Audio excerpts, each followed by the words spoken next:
As you grow up you'll need new set of friends.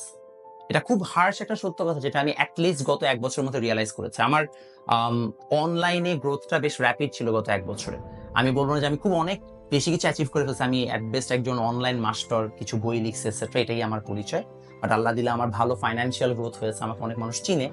এবং এই জিনিসটার পরে আমি একটা জিনিস রিয়ালাইজ করেছি যে আসলে I really need new set of friends. Because আমি আগে যাদের সাথে পরিচিত ছিলাম, যাদেরকে আমি পছন্দ করতাম, যারা আমাকে ভালো মনে করতো সামহাও, এবং for no reason at all, just because হচ্ছে এখন আমাকে কিছু মানুষ অনলাইনে চিনে, তার কারণে তারা এখন আমাকে আর দেখতে পারে না। এটা না আমি প্রথম দিকে মানতে চাই না, আমাকে অনেকে বলছে, আমি একেবারেই মানতে চাই নাই।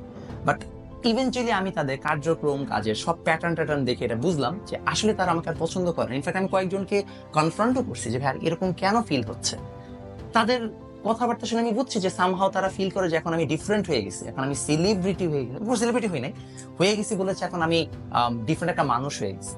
আমি বুঝলাম যে আসলে আমি তাদেরকে চেঞ্জ করতে পারবো না। ইন রিয়ালিটি খুব কম মানুষই আমাদের গ্রোথ নিতে পারবে, খুব কম মানুষ গ্রোথ দেখে হ্যাপি হবে। So as you grow up you need new set of friends. এই জিনিসটা আপনি আগে থেকে মাথায় রাখেন, because it's a very lonely place at the top.